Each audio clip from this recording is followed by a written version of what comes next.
It's been a while. It's been a while since we made this video, but I know it's also the day before the Natty. So if you've watched any game previews, you've probably already seen everything there is to it. But now you get to get a game preview from the backbone of pain from two Georgia fans as we are set to face off against our father, Nick Saban.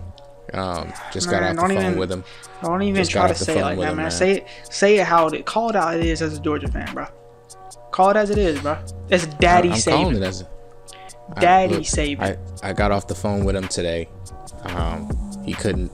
He's not going to be home for a while. He was supposed to drive me to school today, but he couldn't make it. He's in Indianapolis. So sadly, we do have to watch Georgia play Bama for a chance to win the national championship for the first time since 1980. I'd be a clown if I didn't say it's possible that Georgia wins. I'd be stupid if I didn't say Georgia isn't the better team from talent on the roster. But the SEC championship, I think, was the most humbling experience I've ever had. And I don't know if there's any coming back from that.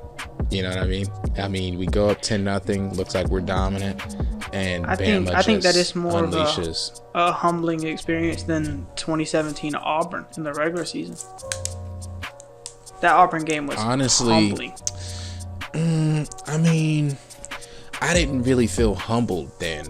You know, I just when that happened, I just thought, okay, well, Georgia, Georgia's Georgia. Remember, this is the first year Georgia got good at football. Like, Georgia got literally good. Like, Georgia jumped past being a mediocre football team. 10-win season. Yeah, you know what I'm saying? Like, that was the first year Georgia was like, Kirby had flipped those guys around. And I didn't get humbled. I don't think we got humbled at all that year. Even when we lost to Natty, we were like, yo, this is the future of Georgia. Like, we're going to be back in the playoffs, and we'll get to face Bama again. And like, hey, dude, we barely lost to Bama. They had to beat us in overtime. So, like, dude, I wasn't humbled. But this year, man, when we're playing, once again, I'm going to say it probably for the last time of the year. It's going to be the last time. Bama's worst roster in the last 10 years, and it's still a top 5 roster in the NCAA. They still managed to absolutely crush the spirit of Athens. 41-24, same score as last year. Stetson didn't look good. Defense looked atrociously bad. Mechie, Jameson Williams just tortured us. And this game, Mechie won't be a factor. He's tore his ACL against us. Sucks for him. Hope he gets back from that. I think he's going to the draft, so Bama won't even have Mechie next year. And Jameson Williams is obviously going to be gone as well. But yeah, tomorrow, 8 o'clock, Georgia, Bama. This is going to be it's going to be interesting. We went and seen Spider-Man No Way Home. And in that movie, if you ain't seen it, it's not really a spoiler. MJ just says, if you expect disappointment, you'll never be disappointed. I'm expecting disappointment. As a Georgia fan, I'm just expecting disappointment because it's Daddy Saban. We can't beat him. Even without Kirby, we couldn't beat him. And, I mean, we're favorited again for God knows why. We just lost them 41-24. I'm telling you, it's because Georgia has a way more talented roster. Like, Bama's roster isn't that talented this year. That is one thing. That's one thing I don't want to hear. If we do win, that's one thing I don't want to hear. Everybody's going to be like, well, everybody had an off year with their rosters. Ohio State isn't as good as they usually are. Oklahoma's not as good as they usually are. Alabama's not as good as they usually are. That if we win, because I don't understand why everyone hates Georgia. I mean, I understand that some of our fans are cocky, but you're going to have that with every single fan base. You're going to have that with UAB don't get me fans. wrong. I think the reason the hate for Georgia stands out more is because we haven't been successful. People hate Bama just as much. Nobody wanted Bama to win last week. Everybody was going for Cincinnati, which for some reason, I don't know what they thought. They thought was going on there. I knew for sure Bama was going to beat that butt. But it's like, I think the reason that you don't see Bama hate is because they win constantly. They've won 5 natties in the last 8 years. You can't hate something that's doing good. You hate on Bama. We just won a natty last year. Like, we won a natty 11 months ago, nearly 12 months ago. So I don't think it's like, I think people definitely hate Bama. Nobody wants to see the same team do what they do constantly, and Bama does it constantly. That's why I told you, as a Georgia fan, I'm glad Cincinnati lost, because I'm like, if we are going to win a natty, I want it to go through Bama. You know, I want us to walk. I want Bama to be walking off the field in shame. And it's just one of those things where I'm not going to be too. I don't want to be negative because we're going to get into the stats and what we see, how we break it, how Georgia wins, how Bama wins. But as a Georgia fan, it's really hard to get excited for what I feel like is just. It's just bound to happen. There's like a word for it, but it's just something. It's just gonna happen. It's our destiny to lose to Bama. It's our destiny. It's our destiny to lose to Bama. Always. It always is. Now, don't get me wrong. We win tomorrow, man. I'll be doing backflips probably for the next 3 weeks. Bro, like you said, bro, we never gonna disrespect Kirby Smart again. No, I've already gotten to a point there. Like before this year, actually. There was points last year where I thought, okay, Kirby just might not be that guy. And I mean, I never thought he should have got fired because I'm like, he's clearly got Georgia on levels and heights that no other coach in the nation could take us to. You just didn't think he was going to win as a national championship. I just didn't think he could deliver a national championship. But this year, he completely flipped my expectations. And even if we lose tomorrow, I still think, like you asked me earlier, like, do you ever see Kirby winning a natty with Georgia? Or was it tomorrow? It was tomorrow. I said, do you see us? I said, do you see us celebrating tomorrow? Yeah, and in some places I do, some places, more places I don't, and man, it's like Doctor Strange, man. Yeah, I mean, like, bro, I've looked through 100 different realities, bro. 100. Three is how many times Georgia won. We won 3 of them things, so it's like I'm gonna be completely honest with you. I think Kirby is that guy. I don't care how tomorrow's game goes, because he's still young.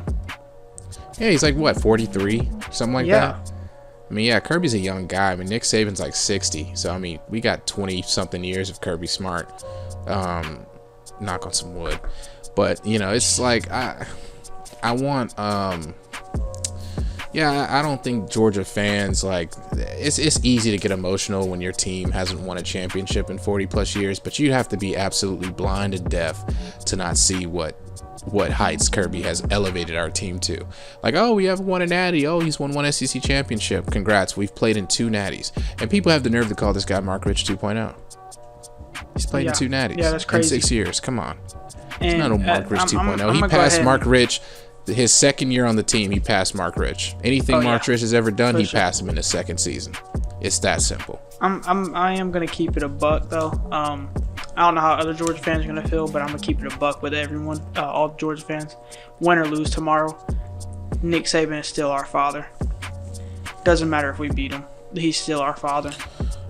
You know, it's crazy because a win for Georgia would just literally say, okay, we can beat him. We know we can beat him. We can do it on a high stage, but can we do it consistently? We can do it on a high stage. But if we lose, it's just going to go back to the story. Okay, well, we're just never going to beat this team. Because if we were going to beat Bama, this is the year. It's like when LSU had all those good teams, and they were like, yo, if you're going to beat Bama, it's going to be this year. Or like Michigan, when they went against Ohio State, they're like, if you're going to beat them, it's going to be this year. And then Ohio State still beat them by 30 points. Somehow Michigan won this year. I didn't think they were really that good of a team, if we're being respectful. But I think Ryan Day's just not a good coach. I think I told you that already. But, I mean, it's the same storyline. Win or lose for Georgia, the storyline's going to be Kirby and quarterbacks. Kirby's father, Saban, he can't beat him. You know, it's just going to go to as simple as that. And I mean, I think as a Georgia fan, we lose tomorrow, you just start to wonder, what's it going to take? And I mean, I think we all know what it takes to beat Bama. I mean, respectfully, we all know. When LSU finally beat Bama, what did they have?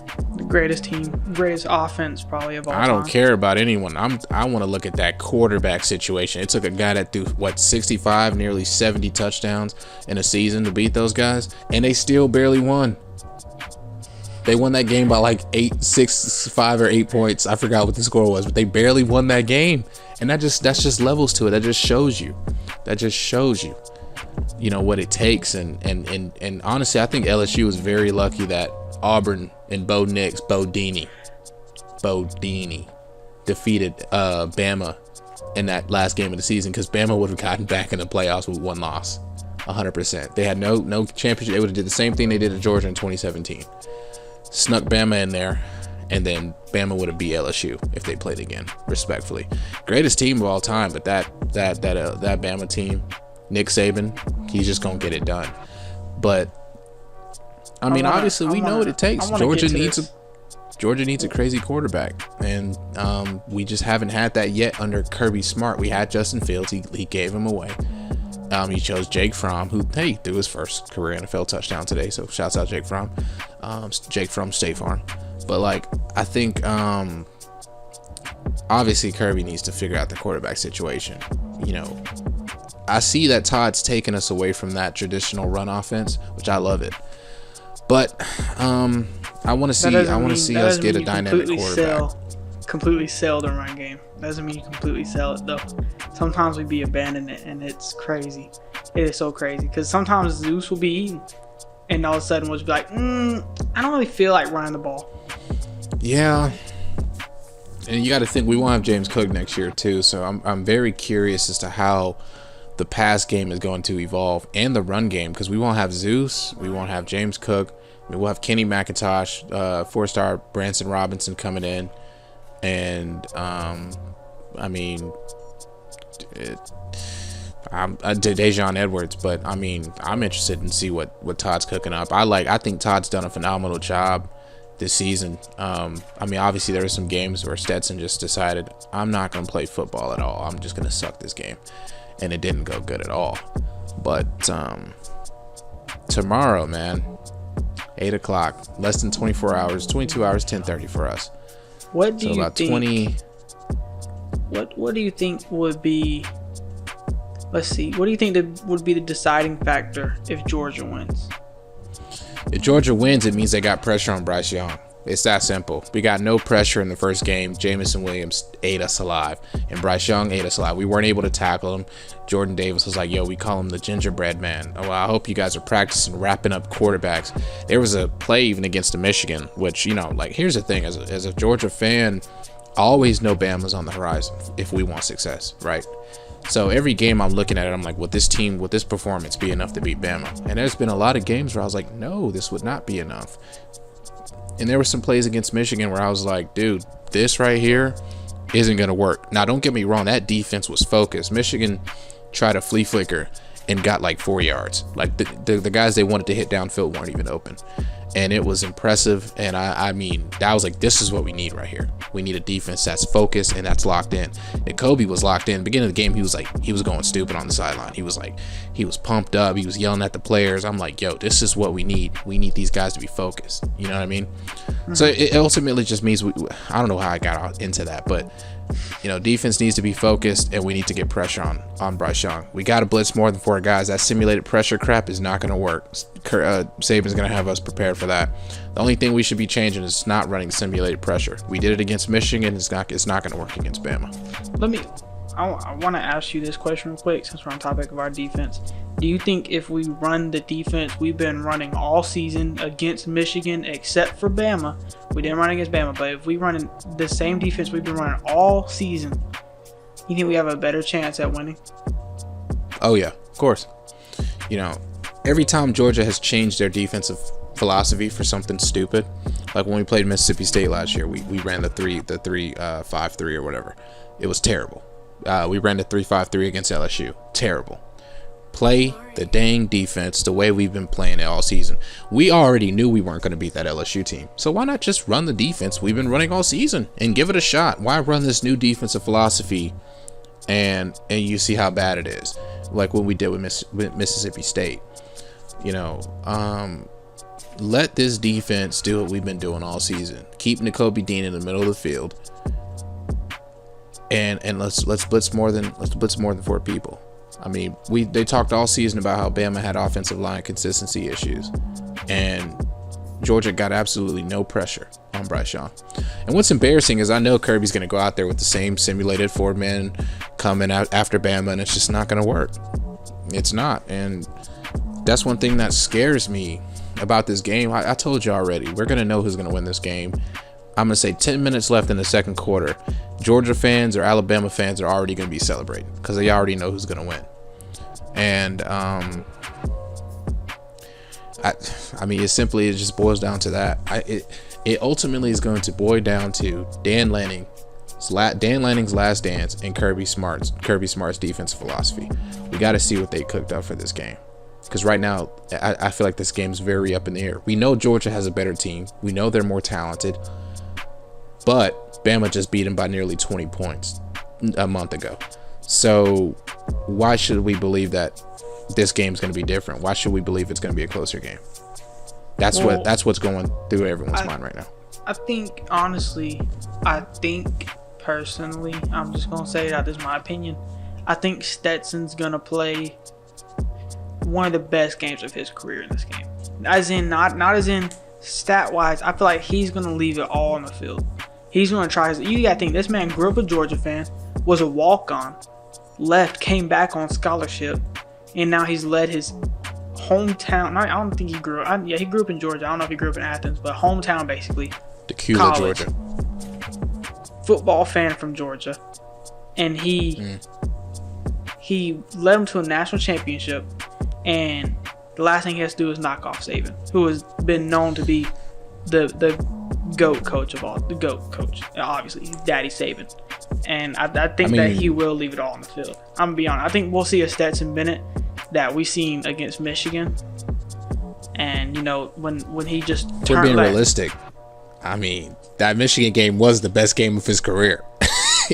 Stetson ain't never played like he did against Michigan. And it was funny because Michigan fans were like, I thought y'all said he was trash. This right here, this ain't a trash quarterback. He threw like 320. And then he only had like 5 or 6 incompletions the whole game. Multiple deep throws, very accurate. He held the ball very long sometimes. 20 for 30, 313 yards and 3 touchdowns. James Cook was the leading receiver. I think James Cook makes another impact in this game. I know we said it off air. James Cook, I think he makes a big impact in this game. I think because me and you've already talked about it, man. Todd Monken, these big games, he's been getting in his bag.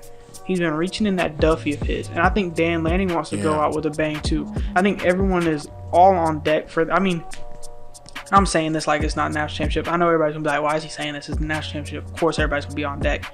But I think that a lot of these people want it more right now. Because, there was a video from College Game Day from a Georgia game. And it was the defense. It was Adam Anderson. Rest in peace to his career. Nolan Smith, Nakobe Dean, all of them in like a weight room, and they were like, this is a brotherhood this year and all that. So I think that all of these players want it more this season, especially them seniors like Jordan Davis, the Heisman hopeful. Nakobe Dean's probably gonna leave after this year. There's the smallest possibility he's coming back. The possibility of him coming back is like the possibility of Georgia getting beating Bama right now. It's very slim. But anyways, you got these guys that are leaving next year. Darren Kendrick. Nakobe Dean, who else is a senior? Jordan Davis. You got all these guys that are seniors. Trayvon Walker, and I think they all want to beat Bama. They got. I'm gonna be honest. The defense got embarrassed against Bama, and it's not their fault because we ran a different defense. And I feel like they want to prove themselves against this Bama team. And I think this is the game they will obviously try to do it because it's their last chance to do it. Do I think we're going to win this game? Obviously, I think there's a slim chance. I wouldn't be a Georgia fan if I didn't say I think we had a chance of winning. But all of Georgia fan bias stuff aside, I truly do feel like we could win this game. Looking at the stats alone, you think Georgia could win this game. But like looking at the stats alone, that's why Georgia's the favorite, personally. And we were more talented of a team. We just don't have a quarterback, honestly. If Bryce Young was playing in a Georgia jersey, we would be 14-0 right now, if we're being honest. But, we got Stetson Bennett. It's just the cards we've been dealt. That's how we recruited. It's not anyone's fault except for Georgia. Caleb Williams. Come hop on the Cyclone, man. Come hop on the Cyclone. That man finna go to USC, man. He finna go be a Trojan. Oh, my God. That man's gonna follow Lincoln Riley. I'm sorry, man. I gotta say this, man. Lincoln Riley, man, he's not a good coach. Anyways, I'm gonna get some hate from that, I know, but I just don't think he's a good coach. I don't know what that was. Bro, cause everybody's like giving this man Lincoln stop Riley. Hating on my preseason pick, man. My preseason college football playoff pick, man. Actually, no, my preseason natty pick. Who would have thought, man, it would be Georgia and Bama here? Georgia. I mean, we knew Bama was, Bama's Bama, but who would have thought, man, Georgia? But who would have thought Jameson Williams, man? I look at this game like this. My goodness. I think also one thing to look at, this is gonna sound so stupid, I know, but I think Georgia, I think the players knew there were no really complications the first time we played Bama, so I really feel like mentally the team just wasn't there. I think mentally we could see a different team tomorrow. I don't know though. I'm not gonna say there will be. I'm not gonna say there isn't, because a lot of people gave up on Georgia after that one game, and we just humbled Michigan. That's their the fans, thing. That's the thing, media, bro. Like everybody was like, all year, everybody like, oh, Georgia's dominant. Georgia's finna beat Bama for the first time in who even knows how long. Oh my goodness, they're finally gonna be able to do it. And then we lose, and they're like, Georgia's trash. Michigan's finna steamroll. TND. Yeah. TND. What's the full? How do you even? Yeah. I mean, a Texas, lot of the college Texas football News pages. Daily, isn't that his name? Oh my God. Hey, shouts out Texas though. But it's so crazy because it's like everyone quickly just turned on Georgia, like we still weren't. Like everyone just ignored what we had done all season, and they're like, yeah, we don't care about that That's anymore. crazy. But we humbled Michigan. One of the most dominant performances of the season, I think, is the most dominant performance since Arkansas. Like, I don't think we dominated anybody like that who's like talented. You know what I'm saying? Like nobody. You know, I'm not gonna say Georgia Tech or Charleston Southern because it's pointless. But we dogged Tennessee. Tennessee's not talented though. Tennessee's on the come up. I mean, we've said it that they're gonna be a force. I even told you Tennessee played us a lot better than I guess the score shows. Like, dude, they had like 450 yards of offense. Yeah, it was that game that woke me up and said, okay, we're gonna have problems against Bama if we don't clean this team up, and we didn't.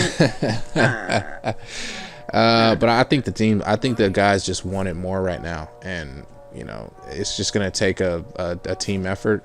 I'm not worried about what Todd's gonna dial up. He's got like 3 different weapons that Bama. Here's the thing: as a coach, you can't neutralize three weapons. You got to pick one. Okay, so you got to look at, for Nick Saban, his big thing is saying, okay, do we want to stop Brock Bowers? Do we want to stop James Cook killing us in the passing game? Or do we want to stop Stetson Bennett from running? You know, he's got to figure out which one he's going to have to go. He's going to have to attack. But Todd has to have a game plan set up to say, oh, you're going to attack this? Boom, got it. And Todd's so good at that, man. The playbook is so wide with his team, and because of Todd, Todd's the reason we're here. I mean, Kirby, like I told you, Kirby just has what it takes. We saw 1 year of, forgot his name already again. We had 1 year of offense coordinator who was dog water. James Coley, Kirby's bro, like, I remembered it. James Coley. He fires him after 1 year, and he's like, yeah, you're done. I seen what I needed to see. It was funny because it was him and Dan Lanning's like first every year. Mm-hmm. And Dan Lanning stays while he fires this guy and brings in a freaking NFL coordinator to clean up the mess. And I've liked what Todd did. I mean, his gameplay against Michigan was fantastic. And we're going to need first 2 quarters of this game. It's going to need to be absolutely domination on offense. And I need to see it from Todd Monk, and I need him to pull out all the bag of tricks for this game. I need Brock doing his thing, James Cook doing his thing, Zeus, we're going to need it. And if anything more, I need McClendon and I need Schaefer or Salyer to dominate on the outside, because you got Will Anderson's going to be in town. But I guess we got to give score predictions because man, the score predictions, man. So I know we really didn't go over what Bama needs to do to win. I think everyone knows what Bama needs to do to win because we've already seen it. They've already beat Georgia this year. They've already beat the goofy out of us. So it's not. We all know Bama is expected to win this game. So we're talking about the side of Georgia. But if I'm going to give a score, I guess I'll give one for Georgia and Bama. Because obviously we're already leaning towards Bama winning. So let's give a score for Bama wins and then one for Georgia wins. Okay. Who you got? You go first. I'm gonna let you go first, man. Come on. All right, I'm gonna give Georgia. You give Georgia. I'm gonna give Bama. You give Bama. Okay. All right. If Georgia's winning, I'm gonna say 35-24.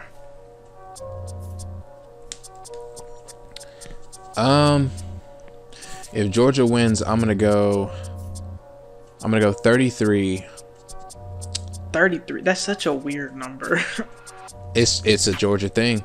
We kick so many field goals, it's not even funny. I'm gonna go Georgia 33 to Bama's gonna score 33-27. Defense comes up clutch late. We win the game. If Bama wins, I'm gonna go Bama. I don't think they're gonna score 40 again. So I'm gonna go Bama 30. I'm gonna go Bama 31 to Georgia 17. See, I'm gonna go Bama 31, Georgia 20. I think Georgia's hitting 20 regardless. I was gonna go 38-17, Bama. I think Georgia's gonna be more poised, but it's gonna be a rough one. Oh my goodness, man. And this is the thing. People probably don't understand. Us being Georgia fans, the national championship's tomorrow. Yeah. Like I said, 8 o'clock and all that. I just got off work not that long ago, and I'm off Mondays and Tuesdays always, and this feels like a normal Sunday night. It doesn't even feel like Georgia's finna play for a national. Yeah, it feels like a regular night. Like I'm not excited at all. I wasn't even excited for. I just feel like we're gonna lose, and I'm just like, well, it's over. I just feel like that Michigan game was fun to watch, but I was not even looking forward to it. The game just came on. I was like, oh, it's time. This is gonna be like one of the first Georgia games I'm gonna be able to watch the full game. It's crazy. Natty. It's crazy. Sucks that the first game you're gonna be able to watch, they just happen to be playing Bama. But missed call from my dad. Nick just got off. Nick just called me, so Nick Saban just called me, so I need to. Guess we gotta wrap this thing up. Hopefully tomorrow we can. Hopefully tomorrow Nick Saban's snoring on the couch while we're sneaking up in our room playing the PS5. But I think he's actually flying in real quick. He has a private jet. No, I think he's about to fly in and tuck us into bed real quick before he has to go and beat up. I don't know, man. Beat up our stepdad Kirby. You know what I'm saying? I don't know why. I think he probably send you. I don't know about that. He probably just send you a message, be like, "You better be in that bed." Yeah, I'll probably Zoom call him. Anyways, guys, it's been the Sports Junkies Podcast. Sorry about the break we took. Also, we're at 200 subs. Expect a video, 200 sub video very soon. I say soon, knowing good and well it's gonna be rough trying to get all three of us on the hot mic. But I want to thank you guys for being supporters of the channel. We've hit 200 subs. We got to cook out more content. We're very aware of that. And over the next maybe week, we'll record a lot of content. It might be older stuff like Dan Lanning going to Oregon. Just a lot of stuff to cook up. And I mean, Lincoln Riley went to USC. Caleb Williams is going to transfer. Definitely got to get more stable on here. NBA content needs to come back. But this has been Cam Kid. Yes, sir. The Sports Junkies Podcast. It's been like a month. We have, it's funny. The last video was literally the last Georgia Bama preview. That's hilarious. So yeah, it's been over a month. It's been over a month. And now we're back for Georgia Bama 2. Like Rocky 2. Part 2. Part 2. Well, we're ready to go 0-5. 0-5. 0-5. Oh my god. 0-5 against Daddy Saban. Anyway. Yes, sir. Until next time, guys, we could use all the aura, anything you can give us to win this game tomorrow. I would very much love that dub. If we win tomorrow, we'll probably drop a video. Probably not. It'll be kind of late. Maybe Wednesday though, it'll be dropped. Yeah, Wednesday. Tuesday night. It'll be dropped Wednesday. Yeah. Anyway, guys, it's been the Sports Junkies Podcast. If you haven't subscribed already, subscribe today to become a junkie. Until next time, guys, it's been Cam Kid. Yes, sir. We'll see you soon.